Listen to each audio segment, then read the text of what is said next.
The wind scraped the valley dry like a tired breath, rustling up only dust and memory. Eliza May hadn't seen a good rain in weeks. The ground beneath her fingertips cracked like brittle parchment, whispering secrets of a land forgotten. With her apron tied tight and a rusted hoe in her grip, she crouched near the base of an old sycamore tree, digging not for treasure but for roots, wild onions, stubborn yams, anything that might stretch into one more meal. Her fingers were swollen from toil, her back curved like a question mark, and her spirit worn thin from years of surviving on the edge of nowhere. Frontier Redemption, once a proud settlement of homesteaders and harvesters, had long since been abandoned by promise. Mines had dried. Trains stopped coming. Dreams packed up and left with the last of the cattle. But Eliza stayed, tucked in a half-burnt cabin on the edge of town, surrounded by ghosts and windstorms. She was the last thread holding together a name that had all but blown away in the desert wind. Her mother had taught her that the earth always gave back, if not gold, then wisdom. But that day, as her hoe struck something that clanged instead of crunched, Eliza knew the earth had just told her a different story.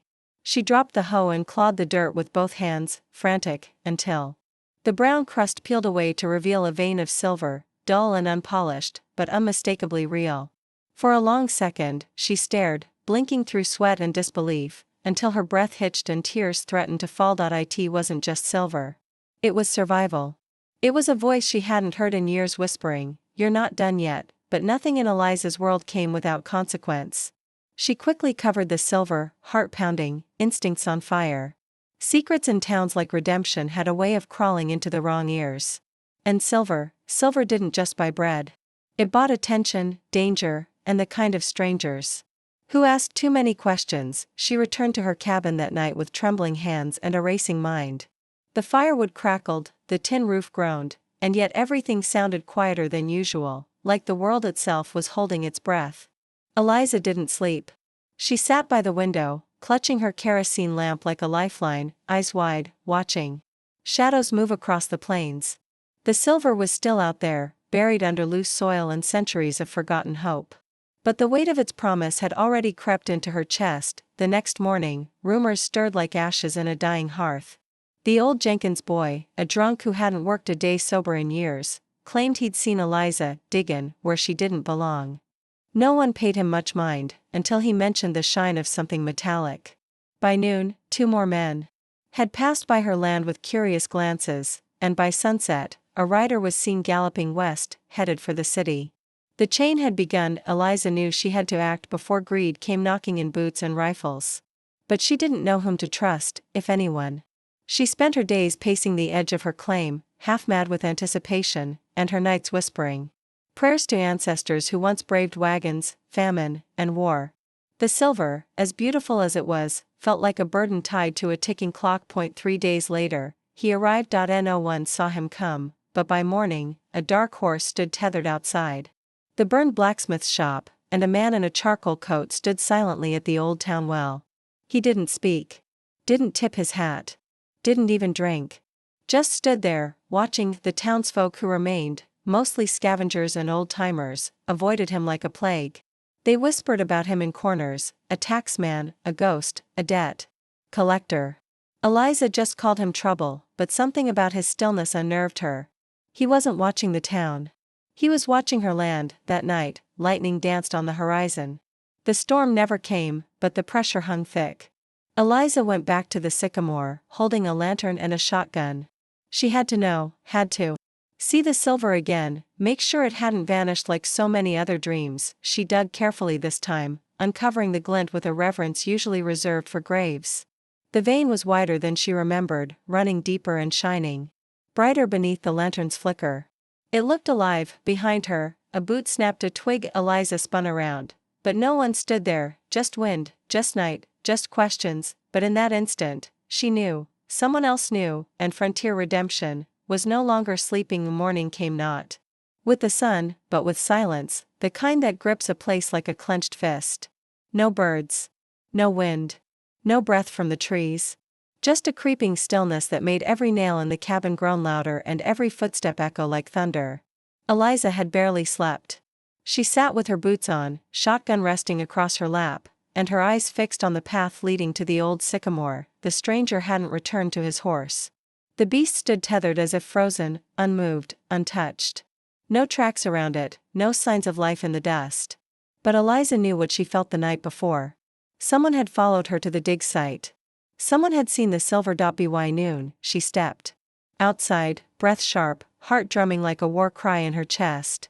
She walked past her broken fence, through the brittle grass, and into town, following the same path she'd walked for years, but now it felt like enemy territory. The blacksmith's shop was still abandoned, yet she felt eyes crawling over her like spiders.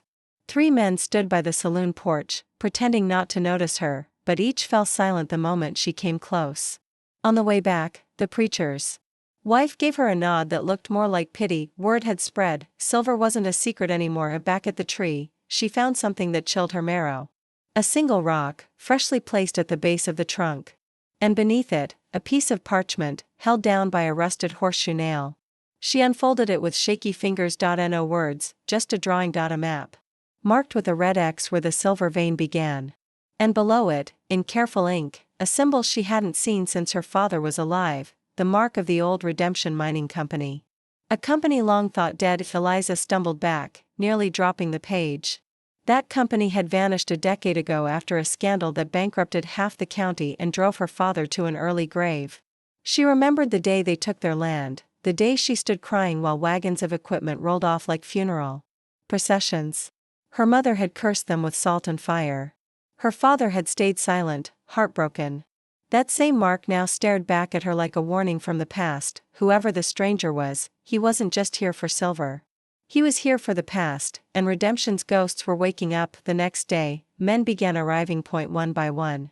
No wagons, no families. Just men. Quiet, sharp-eyed, leather-worn. They bought nothing, said nothing, but lingered, watching the tree, measuring the land, counting steps. Some walked the perimeter like surveyors. One even knocked on her cabin wall once and walked off without a word. Eliza didn't eat. She didn't sleep. She dug during the day and stood guard at night, lantern burning, shotgun steady.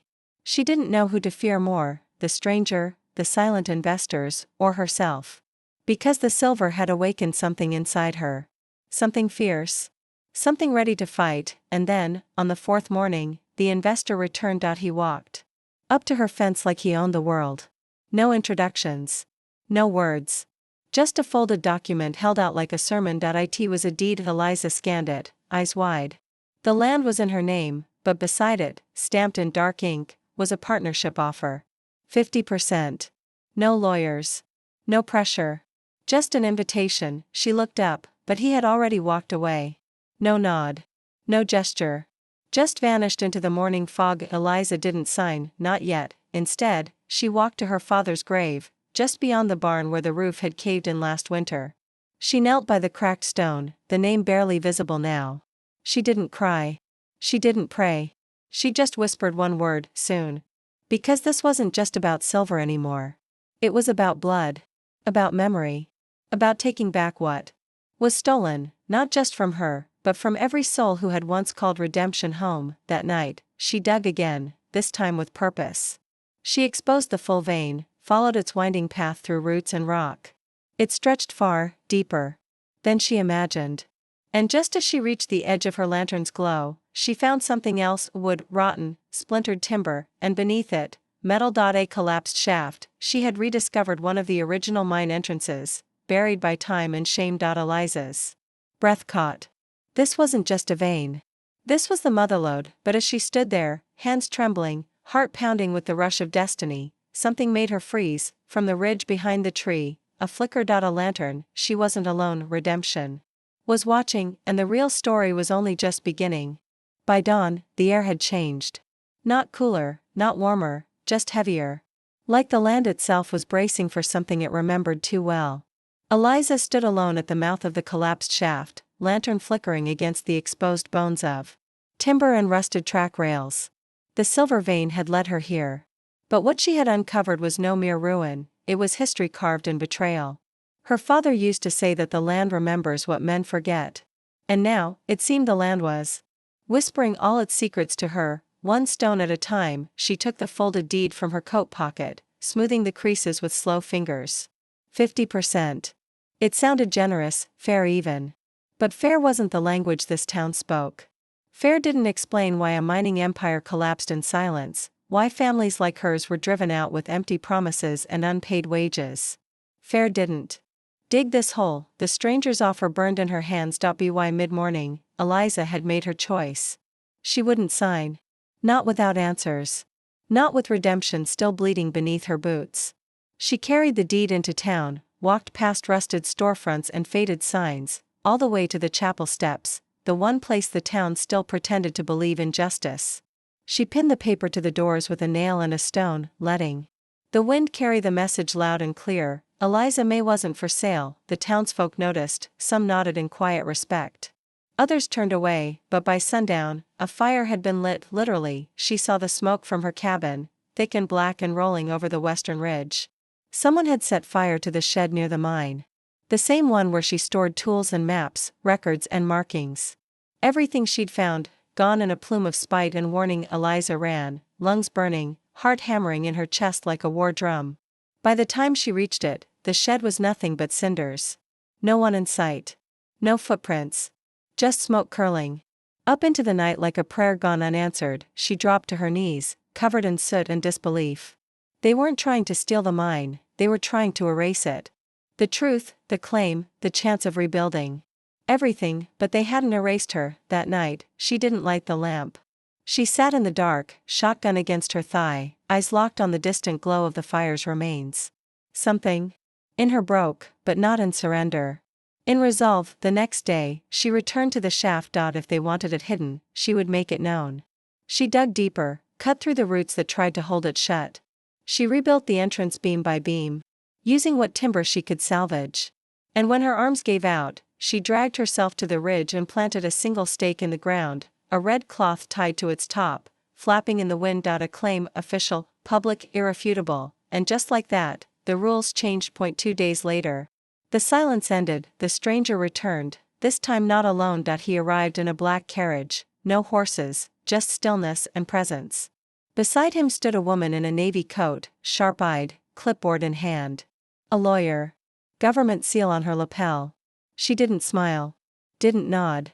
Just handed Eliza a sealed envelope. Inside was a summons. The Redemption Land Commission wanted to review her claim. A hearing. Official.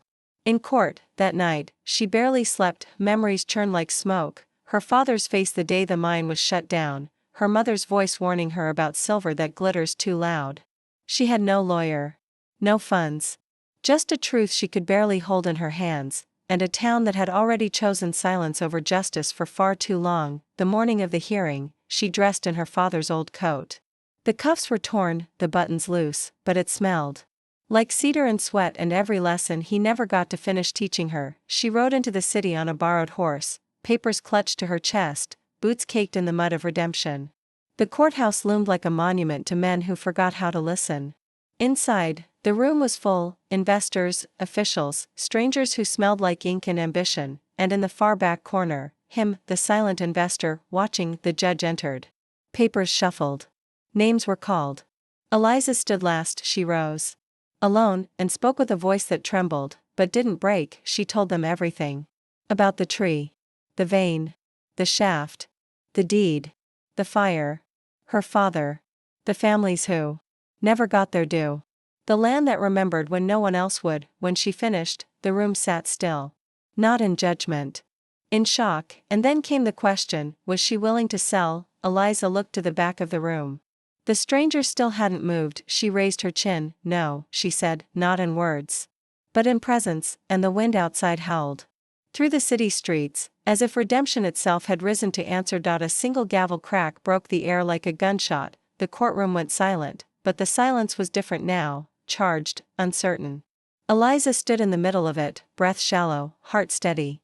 She had spoken her truth, laid her claim bare before a room of men who wore polished shoes but carried dusty motives. Her voice hadn't needed to be loud, it had needed to be real. And it was. The judge looked older now. Not in years, but in weight. As if Eliza's story had knocked loose something buried deep in him, something he hadn't looked at in decades. His eyes met hers, not hard, not soft, but searching. Then he leaned forward, spoke low into the microphone. The court recognizes the historical linkage of the May family to the Redemption mining site, he said. Pending final geological survey and verification, the court grants provisional ownership of the land to Eliza May. 50 acres. Including the collapsed shaft and the immediate surrounding territory. He banged the gavel again. Next case. Just like that, it was done, but the war wasn't over. Outside the courthouse, Eliza stepped into the sun with paper in hand, legal and firm. She should have felt victorious. But her fingers trembled, her lips didn't smile. Victory, she realized, doesn't always come with music. Sometimes, it's just walking out still standing, and then she saw him, the investor, leaning against a black carriage. Hat tipped low. Watching. He approached her slowly, coat trailing like a shadow, then handed her another envelope. Inside, a second offer. Same terms. 50%. Signed by a company she didn't recognize, an LLC registered only days before. Anonymous ownership. No clear name. Just a signature at the bottom that wasn't his. Wasn't anyone she knew. That's when it clicked. He was never the buyer. He was the messenger. She looked up at him. He didn't blink. Didn't move. She tore the paper in half. His eyes flinched, but only for a second. Then he nodded. Turned. And walked away. That night, Eliza returned to Redemption with nothing but her name and a deed that made her the most powerful woman in 50 miles. But power didn't come with comfort. Her cabin had been ransacked. Drawers overturned. Her pantry emptied. A dead rabbit lay at her doorstep, a warning, not a gift. The town had heard the verdict. And not everyone agreed with it, but Eliza didn't run. She didn't hide. She lit a fire in the old well basin and cooked herself a meal with the last of her beans, just to show the night she wasn't afraid. The next morning, she called for help, not from investors, from survivors. She wrote letters to every family that had once lived in Redemption. Names passed down from her father's journals. Old addresses. Crumbled return labels. She sent word by wagon, by rider, even by telegram. She told them what she found. What she claimed. What she rebuilt, and one by one, they began to come. The Johnsons. The Vargas boys. Old Mama Ray with her 3 grandsons. They didn't bring riches. They brought tools, hammers, shovels, seed.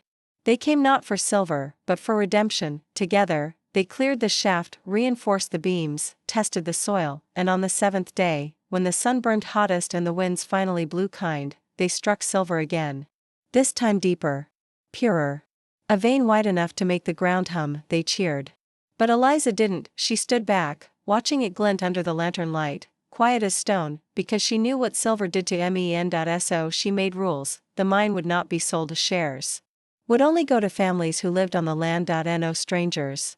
No silent investors, only those who bled with it. That week, Redemption changed. The saloon reopened, without alcohol, but with stew and coffee. The schoolhouse, empty for 10 years, had a roof again. Children chased each other through dry corn rows. Planted in the shade of the sycamore tree. And Eliza, she didn't dig much anymore. She kept the deed framed in her cabin, beside a picture of her father in his work boots, arms crossed, eyes proud. But there was still one thing she didn't understand. The stranger. He never returned, but every month, like clockwork, a black envelope would arrive. No return address. Inside, one check. Always unsigned.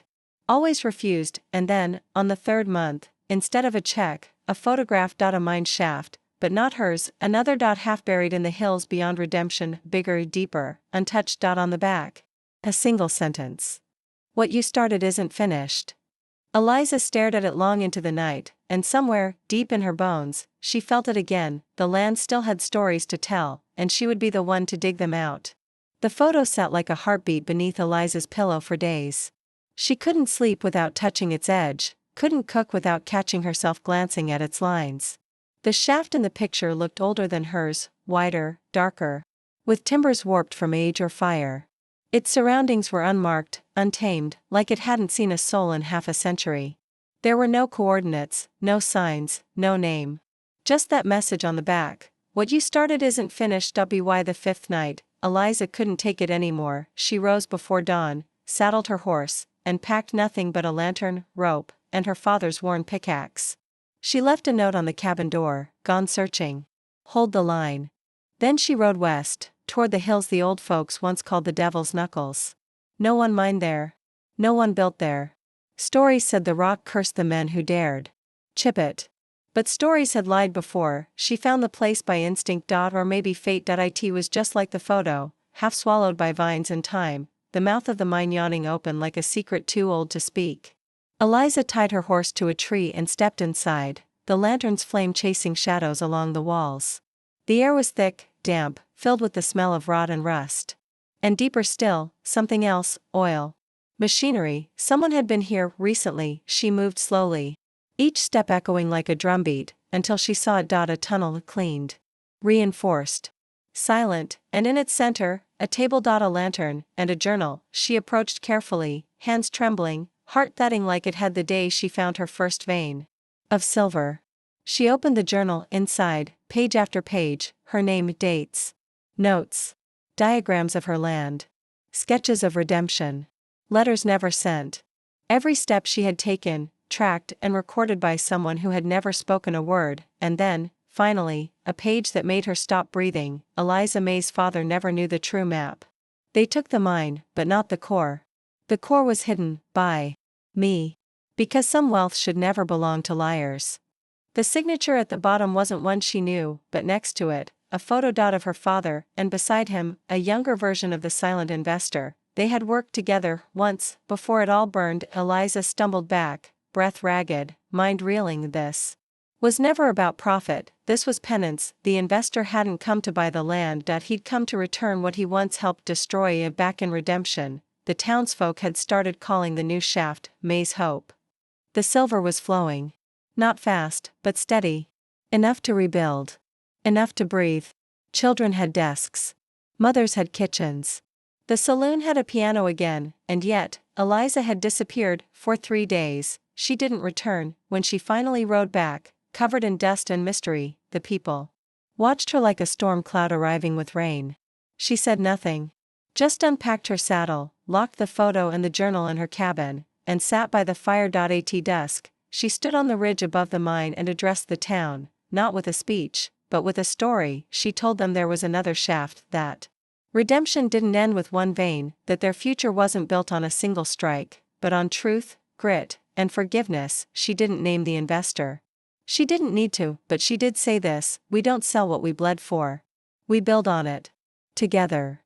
And with that, she took a match from her coat, lit a torch, and planted it into the ground beside the old shaft, where it burned like a beacon. The people cheered, but far off, beyond the ridge, a figure watched on horseback, hat low, face shadowed, and when Eliza turned to look, he was already gone, but she knew he'd heard her. The past had been honored, and the redemption of redemption was no longer just a hope. It was real. A year passed, and in that time, the land bloomed like it remembered how.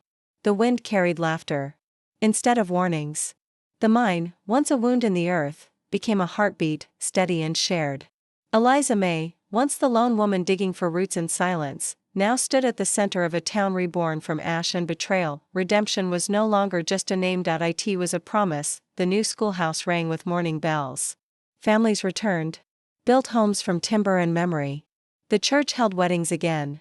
And every Saturday night, the old saloon filled with music, fiddles, boots on floorboards, the kind of joy you can't fake. Children played tag through the fields where wild onions once struggled to grow.